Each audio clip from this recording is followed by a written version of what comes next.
How would I explain don't know mind and what it means to me?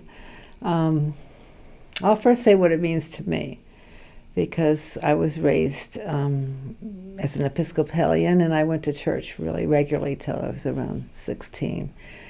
And I had a lot of doubts about the liturgy, about the dogma.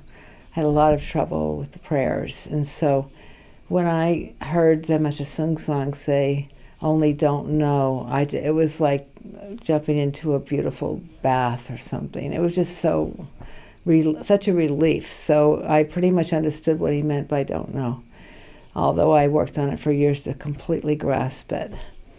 And I think it's a hard thing, and the way I try to explain it is it's a hard thing for some people to grasp, and the way I explain it is that it's not instruction to not know. It's not saying don't know. It's giving you permission, the cognitive opposite thinking mind, permission to not know. In other words, before knowing is clear vision, clear hearing, clear breath. And so to go to that place before you think, and then your clear cognition will appear, your clear intuition, your clear hearing. So it's permission just to remind you, don't know, and then listen, and then the truth appears. So that's the easiest way I can explain it, but I'll say all these years, so many people don't understand that, and I always feel like, well, how else can I explain it? But I think what I just said was as clear as I can be about it. Yeah. Unless I was going to go on for a half hour or something, you know.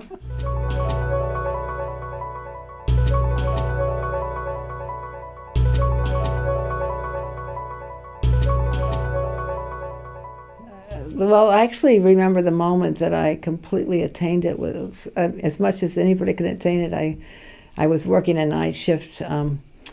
My nursing home was on a strike, so I was working a 12-hour shift from 7 at night till 7 in the morning. And it was exhausting. I had a little girl at home, and it was hard. And so when I'd get home, I'd stay up with her, so I wasn't getting hardly any sleep, which sometimes could be really good for your practice, to sleep deprivation up to a point.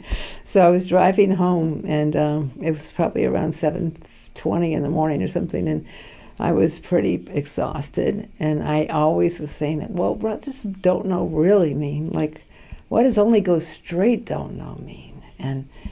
And it was funny, I think because I was so tired, my mind I had this little experience in the car, a big experience, where it was like, it's don't know.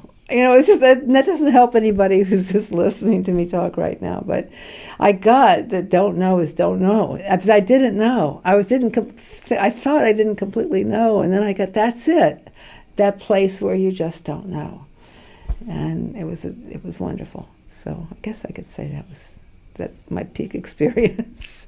I found that the longer I practiced with Mr. Sungsang's teaching about primary point, where we ask a student a question and we say first hit, and usually we have them, hit the ground, and just before you think, hit, and just like turning off a light switch, before you think, turn off the switch, turn off the dichotomous thinking, just turn it off and just listen. So you hear the question, and then listen after that. Just don't know. And so the more that I practiced and taught primary point, the more I realized that I was hitting internally with my hospice work, because sometimes it's psychologically very complicated and very, very stressful sometimes obviously for the family and the patient, and the pressure they might put on the medical system, so the medical personnel. And so sometimes people would be like really nervous and wringing their hands and upset, and before I would open my mouth, I learned to do that in my brain. And it's after you practice it a long time, you can just not just hit, and then wait. It takes about 1 or 2 seconds for either speak back, physically back up and give them more time to talk, or take a pause, don't take a pause, walk into his room. It would come to me, what to do next without thinking. And because my intuition was watching the situation. And so I use that a lot. And it's not magic, it's not, it's just so accessible with this practice. Primary point that don't know. So.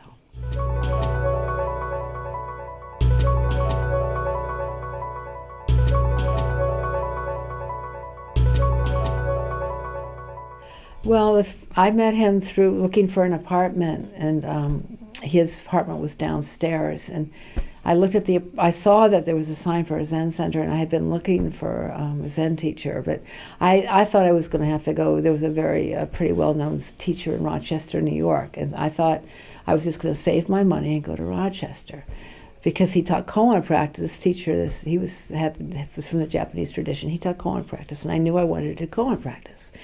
So I looked at this apartment upstairs, and it was too expensive. And then I smelled the incense, and I saw the shoes outside the door. And I had read this book about how when you first meet a Zen master, he might open the door and then slam it in your face, or he'll hit you with a stick. Or I'd read these kind of Rinzai stories about trying to enter a Zen master's space and receive their teaching. And it really intimidated me, so I didn't knock on the door. But I knew it was there. And I waited about maybe 3 weeks, and I got my nerve up to go and see what was going on at this. And I figured, Providence, Rhode Island, this little apartment, I didn't really know whether it was going to be worth anything or not, but I pretty much didn't know. But so I knocked on the door, and Jacob Pearl, who was later Wubong Sanim, he opened the door. And they were so thrilled to have, like, Sansanim called them customers, like, somebody came to the door, because they didn't have very many students.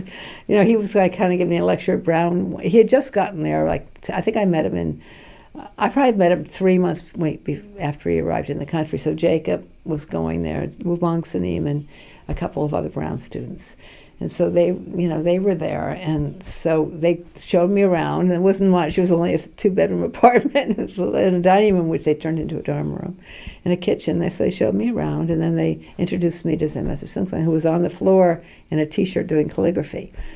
And so he didn't look that special. He was just in his T-shirt, but he had a beautiful smile, of course, and I said hello, and he got up, and then I said, well, thank you very much, and I went to the door to leave, and the Zen Master Seung-Sahn said, he kind of, I don't know if he physically grabbed me, but he said, wait a minute, and he said, we have a talk Sunday, you must come to this talk, and his English was really bad, but he said, you come Sunday. And he was so earnest, and he looked like a nice guy, so I came, and then I saw him teaching the primary point in the Don't Know.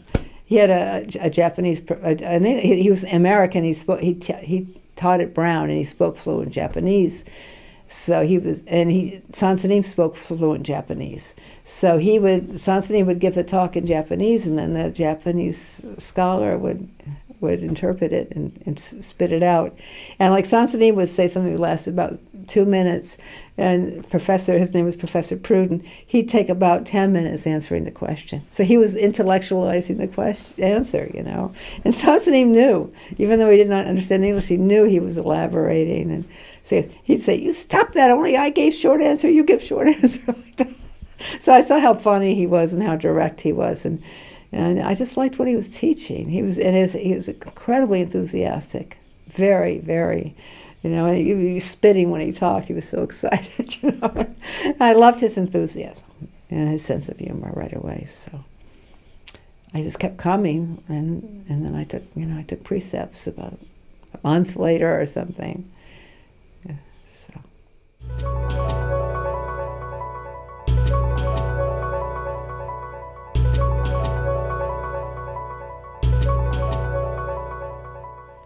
Oh gosh, I have so many. I knew him. I was 24 when I met him, and I don't know, how old was I? How long ago did he die? I was like in my late 50s or 60 when he died, so I knew him a long time. I know I have too many to know, but the one that just came to my mind at first was that we had this apartment. We moved into a much larger. We bought a 4-story house in Providence, and it had been a funeral home, and it had wall-to-wall carpeting on the main floor where we were putting the Dharma room.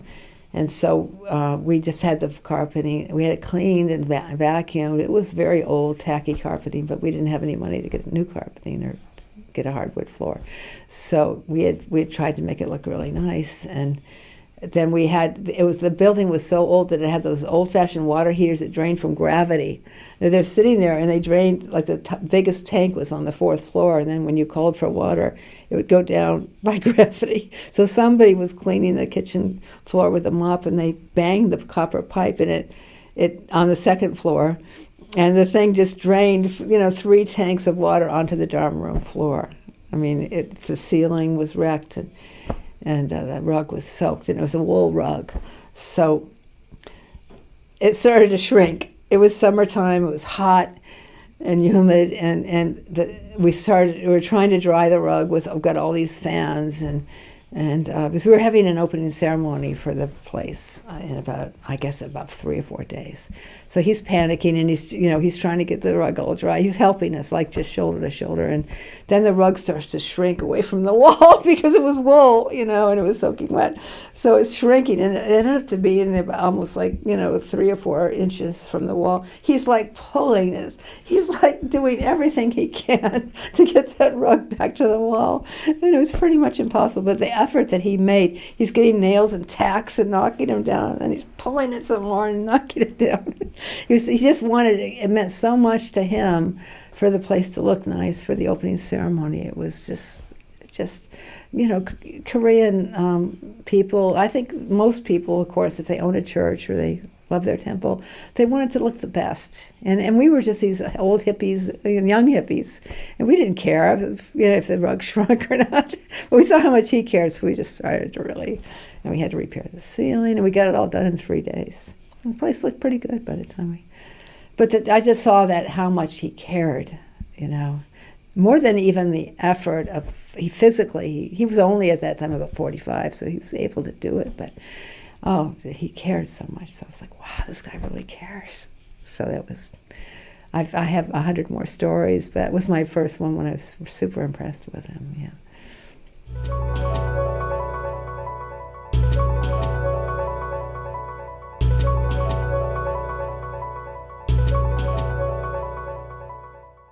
Well, we didn't have a school. We had 15 students living. When we moved to the bigger house, we had room, and we had about 15 people living in that building. And it wasn't a school, and we just wanted to meditate. We were we were young. At that point, maybe I was 25, 26, and we read about Zen, and we wanted to meditate, and we got used to the chanting. I think most of us didn't like the chanting in the beginning, but once you learn it and you start listening to each other's voice, and he explained it so beautifully that I memorized it really quickly, and I started to like the chanting and the prostrations. At first I thought it was a joke. I just said, monks might do that, but regular people don't do that. And he said, yes, you do. So he had me bowing almost 2 weeks after I met him or something. And I found the prostrations very, very centering and focusing. And so I liked the package. I really liked the chanting, the bowing, and the sitting. And I thought he'd always be the teacher and we'd always be the students. And then, God, I think 1977. I met him in 72. I became a Jita Popesni in 77. That's 5 years after I met him, which is pretty ridiculous. I mean, I was pretty good at koans, but I wasn't that good at koans. And but I had a lot of enthusiasm, and I always showed up. I wasn't married. I didn't have a boyfriend, so I was always at practice.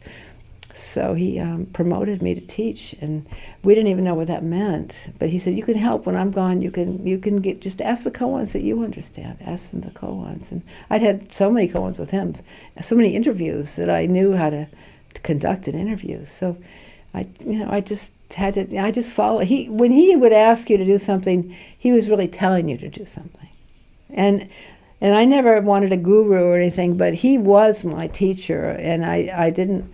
And he was pretty authoritarian, so I wasn't afraid of him, but I felt like he knew the direction, he knew what he was doing.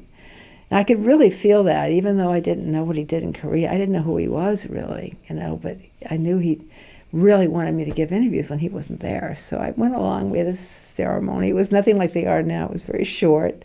I probably gave a 5-minute, talk, and, all of a sudden I have this title. So I gave interviews when he was gone. That's all I would do. And so then I started to go and lead retreats in New Haven and Cambridge. That's all we had. And eventually we had New York. And so I'd go lead retreats there. And I would walk away from the retreats and just feel like, well, it was better that I was there than I wasn't there. Because people were glad somebody would show up and teach. And they didn't check me that much. They didn't think that, oh, you don't know what you're doing. I was surprised they didn't think I didn't know what I was doing, because I didn't think I knew what I was doing. But I love practice, so I guess it's funny, but as immature as I was, I feel like it was really better than nothing. And he was such a missionary. He wasn't going to hang around anywhere for a very long time, and we kind of figured that out with him. So we had to take the responsibility. And I think all of us, as any teacher you speak with, we are almost probably, I'll speak for myself, but a little bit embarrassed about our quality of teaching when we first started. Because I was driving myself into the ground, then I would drive the students into the ground. I was doing 500 bows, and they're whining about something. I say, well, why don't you do 500 bows like I do? If you just did that, you'd be better, And it was like, I'm working full time, you can work full time. I was just like I and you, all the time, and kind of being a taskmaster. So I had a reputation, I probably still do, about being kind of blunt and rough sometimes. But I did get into therapy at some point, and I got much softer on myself and softer on the students. But you think, but I still think it was better than nothing. That it was better that I did it. So that's my view of the school. I didn't repeat your question. Okay, my view of the school was, it just slowly. It was Saint-Saëns' view of the school. And then he'd tell us, and it evolved. It took a while to evolve, because we had those 4 Zen centers on the East Coast, and then he, starts going to LA all the time, and so then we had a Zen center in LA, and all of a sudden we have one in wherever the next one was, and then he started going to Europe. So then we got a sense of, he kept talking about Together Action. He'd drag us to Europe, and then we started to see they have little centers in Europe, and so it evolved slowly. Yeah. So after a while, you were stuck with it. You couldn't get away. I wasn't going to disappoint him. I wanted to practice, and so it was very I would rather, in my small little mind, I wish I had never became a teacher, and I just got to do all these long retreats and my little mind. And then I realized we have a vow to, if we have something to give, you try to give it. So.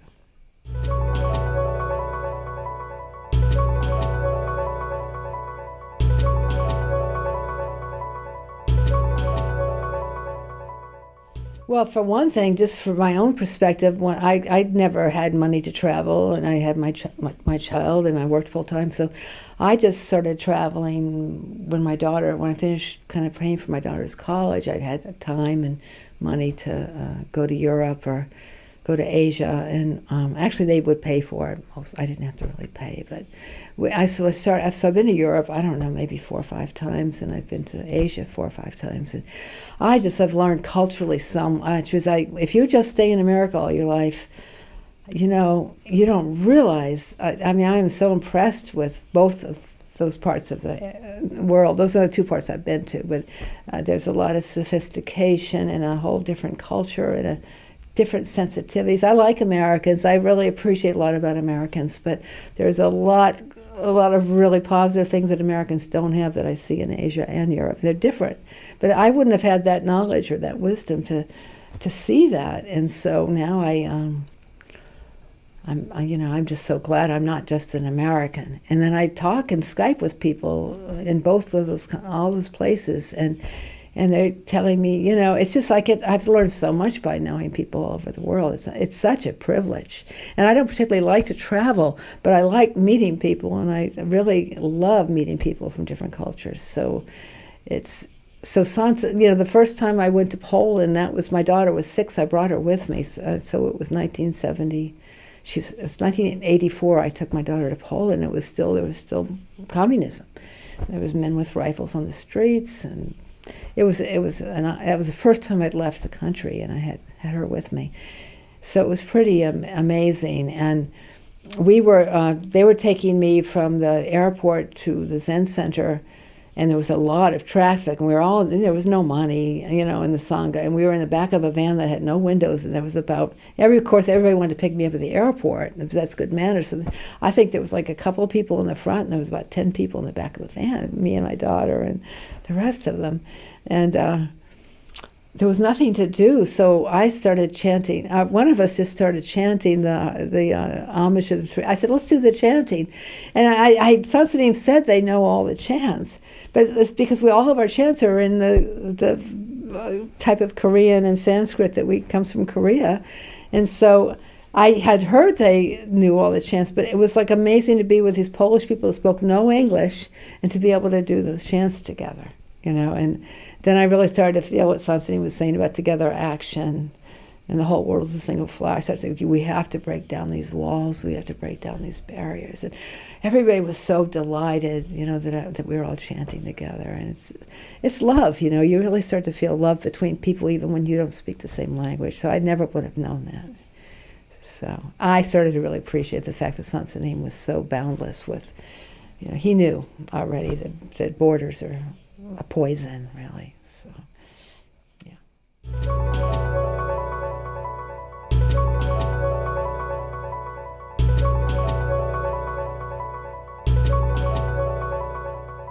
I felt like I kind of knew the other teacher, Sabong Sanim, passed away very suddenly, and he was just a couple of years older than I was. I think he was in his early 50s or something. Well, I don't know what the age thing was, but he was almost my age, and then he just died suddenly. And I went, well, I just kind of looked at who was left, because he was his golden boy. He was a monk. He was a very good teacher, and he was Asian. So Sansanim, I think he really wanted him to be his successor. Maybe not because he was Asian. Maybe it's just he was a good teacher. So when I said, I bet I'm next in line. I just knew who his students were. And I wasn't I just kind of knew because I was next in line. I could feel it. And so we had a meeting, and Sansanim was getting really sick. It wasn't anything it wasn't a transmission, believe me. He just said, so they said, so Sansanim, when you die, who's going to replace you? You have to give transmission. And he goes, well, I guess Bobby. I was like, we'll scoop her out of the... She's all I got left. I mean, I was there the longest, and all that, and so I was kind of due. I was up. It wasn't just from your age. I think I was doing pretty good, but he didn't say it like he didn't bow to me, or it was nothing like that. I guess it'll be Bobby.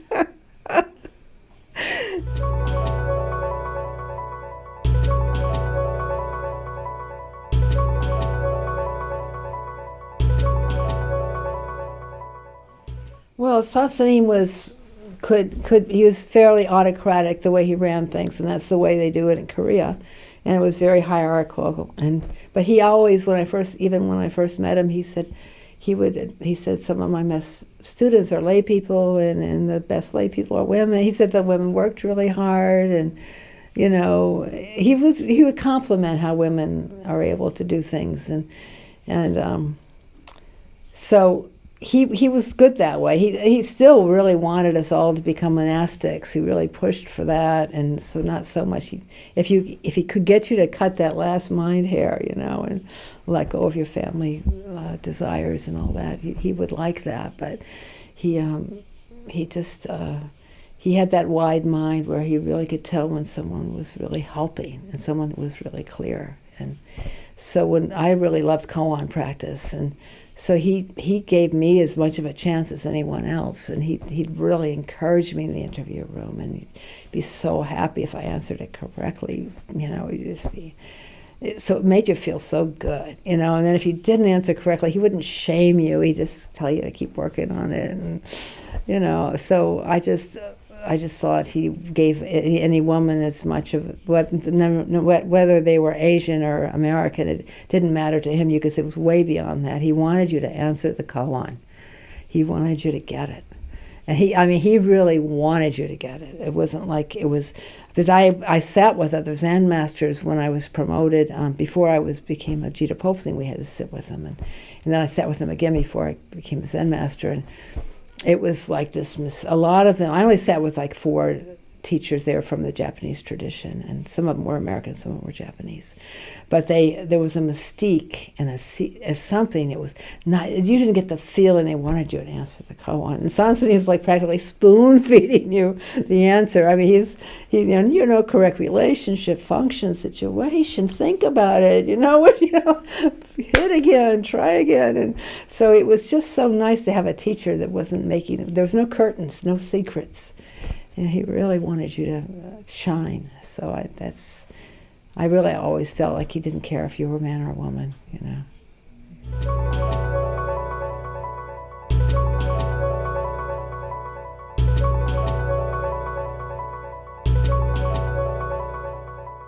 Well, it's the same thing I said to him. I knew it was the last time I was going to see him. I came to Korea to say goodbye to him, and I just thanked him for his teaching. I said, "You're the best, and I can't believe I met you, and thank you so much." So that's all I would say. He'd say, there's nothing else to say.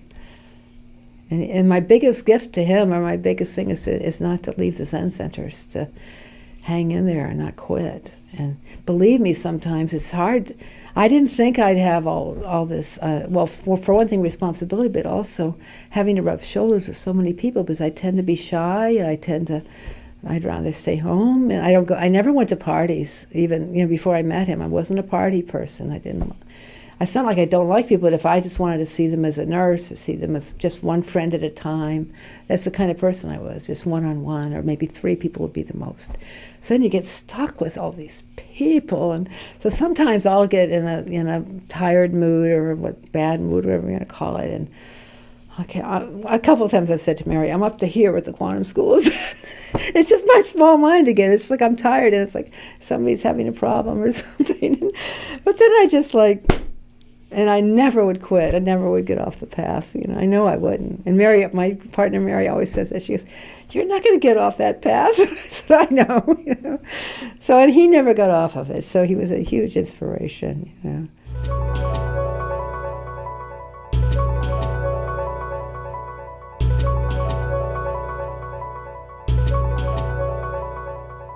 The ability to understand, don't know. Your first question to me is, how do you explain don't know? And I mean, that's the gift of Zen Master Seung Sahn. Korea, I mean, it's not just Seon Sanim, it was way before him, this gift of not knowing. And the way they worded it, in the cuts, the hit, it's just, I just want people to get that they are a Buddha, and if they just let go, they're going to see it. So same thing. I don't care if the person's 99 or 15, I want the same thing.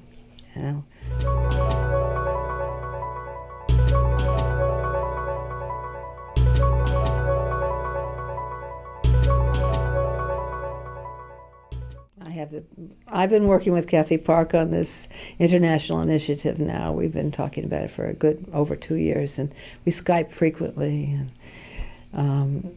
And I'm very pleased with her presentation this afternoon. That's just how I would have worded it myself. And she, I just want people to work shoulder to shoulder and not have. So we're trying to kind of take away the hierarchy, and it's just lateral. We're trying to make it lateral. So, let's ask. We know so many people in the other regions, and they know us, and it's not us. It's like we all know each other, so we know, he's really good at that, or she's really good at that, and let's see if they want to work on this. And so it's already working, the international initiative, really well. And people that are in their 40s and 50s have a much better grasp, of course, of the computers and everything than we do. And I mean, I can't believe the things they can do, and they can set up these meetings so quickly and talk to each other, either with video or not. And it's just great. And I think that those people, a lot of us are 60s and 70s, and we don't even, what I feel really good about is we don't feel defensive about it. I don't get the sense from any of us that I know, I wish I knew how to do the computers. So we're not really interested. We're so glad they can do it. And I have basic skills, very basic skills with the computer. And I'm not interested because they can do it. So I feel really good that the older teachers are happy to pass it down, happy to. And if anybody could, say, I really would like to lead your retreat because I haven't had it. And it's not like I don't want to lead the retreat, but I wouldn't feel jealous or protective. I'd say, yes, go ahead. And maybe I could just attend the retreat and do what I wanted to do in the beginning, sit the whole 10 hours instead of getting there in the interview room. So I feel like the school is doing really well with really respecting each other. And I think because of the internet, it's just helping so much. If people have a vow and have a good direction, the internet is beautiful. But it's just like the mind. If they don't, then the mind's awful if you have a bad mind, and it's wonderful if you have a good mind. And I feel like the internet's just a reflection of consciousness. So because people are practicing in our school, I think positive things coming up. I'm so happy. Sansanim would be head over heels. He would be so happy right now. So I actually feel like he's with me. And I don't mean that in a very mystical way, but sometimes I'm kind of lagging, and I just feel like he just pushes me. I do feel that, a real close connection with him. And it's, if you're his student, you can't lag. You saw what he did, So I feel like he's always inspiring me. I feel good about what the school's doing. Yeah, I know Sansanim would be so happy. Yeah.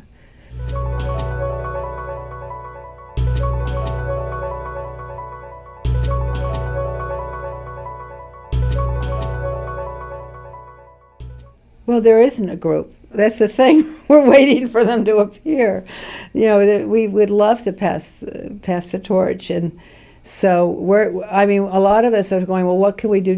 Why aren't we inspiring them, or aren't there more younger? Some of the younger students that we have now are incredibly good.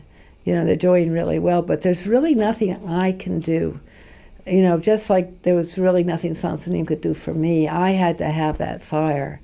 And I always wanted to know. I just felt like the Buddha taught that you could break free from the dualistic thinking. And psychologically, I think that's such a simple concept. And the koans explain it so easily. They try to trap you with the dualistic, and you can hit the point. And to me, I don't know why more people don't grasp that more quickly and really honor it. So that's up to the student to really dig in. And I did tons of retreats. I just did. I don't want to brag, but I've done long retreats, a lot of long retreats, solo retreats. And if you don't do that, you have to find the time. You have to find the time. And I found it, and I even had a child, and I didn't have a lot of money.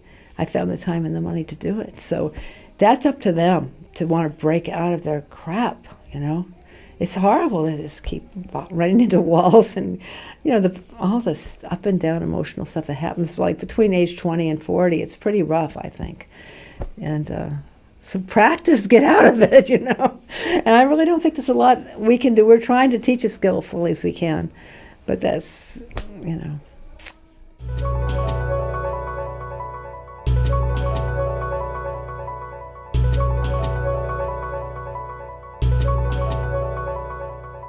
Well, I like to say that I can't, koan practice, the way that Zen Master Seung Sahn taught koan practice, that accesses your clear mind, just as I've said earlier, but you hit and you just say, what?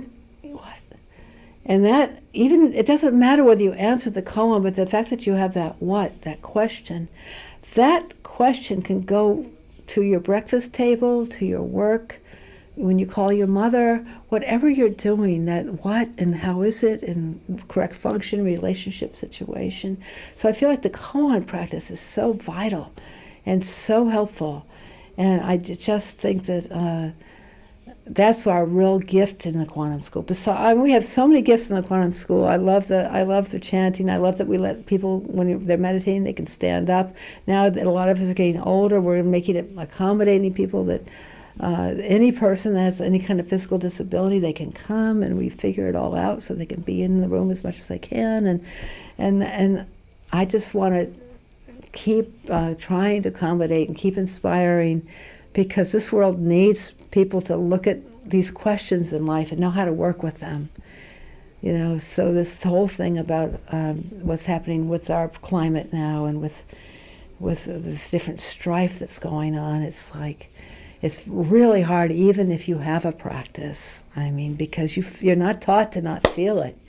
You're taught to look at it and is there anything I can do? How can I help? Well, that makes it pretty raw, so Sansanim always read the papers. He knew what was going on, and you don't hide under a bush. But the fact that you do the koan practice and you've learned that you're not supposed to know everything, that you can question for the rest of your life without an answer. But at least you're questioning, at least you're learning, and you're opening that brain as much as it can. So I just think that inspiration that we can, as teachers, we can give to everybody, that you're capable of that, is what our school's job is. Yeah.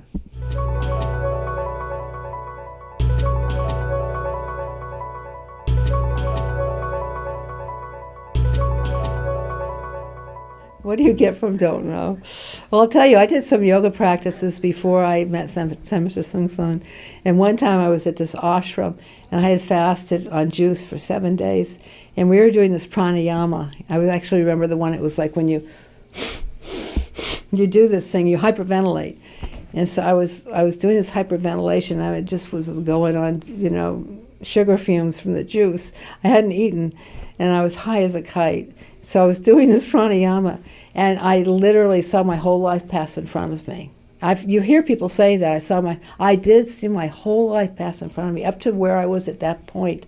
And I was in a difficult relationship, an incorrect relationship. So I came home after the retreat and ended that relationship. But I met Sansanim like 2 weeks later. So it was like really powerful. And I saw my whole world pass in front of me. I was stoned as could be, and I couldn't hold it. I just went back down again. And so this practice with don't know, this practice with unconditional don't know, it's not about winning and losing. That's not don't know. It's not about feeling good. It's not about feeling bad. It's not about anything. So what is it? That's what we have to see. We have to see it's not something special, because all these special states of mind don't last. I don't care if it's from a drug or it's from a practice. You get this flash, it doesn't last. What lasts is your ability to sustain what is this and stay with it, no matter what. And it can get ugly, but you stay with it. So that's the thing, the unconditional ability to have the mind just walk into whatever is in front of it. So that's why a lot of people don't come, or a lot of people don't stay, because it's not flashy, but it's real and it's important. So.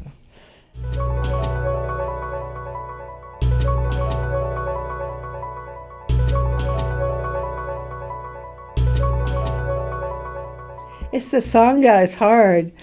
It's like what you have to go through. You should have seen Sansanim. If he had any hair, I'd be pulling it out. People they drive you crazy. It was worse when Sansanim was alive. But people will disappoint you, or something will happen. There's so many people, and so they'll leave when you've been practicing with them for 11 years, and all of a sudden they get a chip on their shoulder and they leave the school, and it's stuff like that. Well, you don't want them to leave. You want them to hang in there, and so Sangha can break your heart.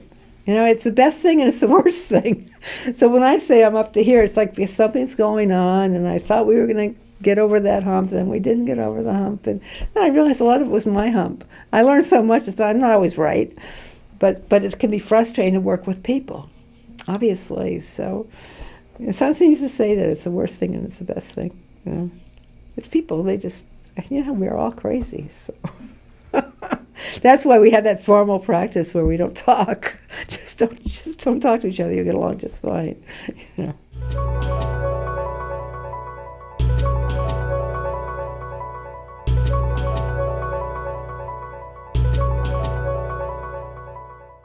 I wish I could hand it over, because you have to just want it. You have to really see that how much pain your dichotomous thinking gives you. You just have to learn that. And so we used to ask that Master Seungsan, why did this person quit? Or why that? We'd get so disappointed because these great people would leave, and he said, more suffering is necessary. So I think those of us that stick with it really got that, I don't want to get back into that. We really realize if we don't practice, we're going to not feel as good, basically. And we've learned how to practice. So, yeah.